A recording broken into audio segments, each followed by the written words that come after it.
here in Hvac, New York. That's right, guys. We're getting ready to do an inspection for the insurance company, and part of the inspection is you got to take out the manhole covers. You're supposed to do that at least once a year. That's right. They want to make sure that it's inspected, everything is well. So what we're doing is we're replacing the gaskets, we're replacing the manhole covers, and we're also taking pictures and video. Why? Because the inspector wants to see it and make sure that everything is up and everything is working. And this is something that has to be done once a year, guys.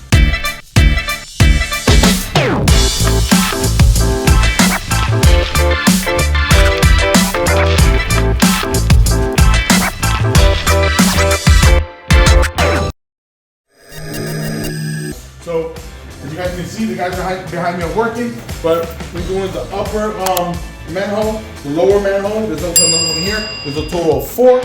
Also, we have to do is we have to move this plug and clean out the actual chambers. This plug right here is the one we're gonna use. This right here is the old one. And it's a little fucked up, but we gotta take her out. We gotta clean her, make sure everything is well, and then we're gonna put the plug back together, and then we're gonna put some refractors or furniture to match. So, guys, listen, watch the video. Tell me what you guys think. But most importantly, guys, subscribe. Hit that bell button. Leave a comment below. Love to hear from you. Stay tuned. Wepa.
it's finally a wrap, baby. That's right, we're done. Right now, we're just filling up the boiler with water. That's taking a little bit of time, but the job is completely done. We just finished changing 4, that's right, 4 manhole covers, and also the plug. The plug is the one right over here in the lower part of the boiler. And the reason why we had to replace the plug is because the other one was just falling apart and deteriorating. But you have to do that once a year to get access to the bottom of the boiler, or the fire pit, or the chamber, whatever you want to call it, to get access to clean out the actual bottom of the boiler, the pit. Because you have scaling, you have soot. It's just the nature of dealing with combustion. So guys, I hope this video brings some sort of value, because I know it did for me. So guys, stay tuned. I'm super excited to show you the video and show you the process. But most importantly, guys, don't ever forget, you gotta subscribe, baby. So you want that next video, you wanna get an update, you have to subscribe. Smash that bell button, press the like button behind on the bottom. Also, leave a comment. I'd love to hear from you guys. And with that being said, woo-hoo, we're back.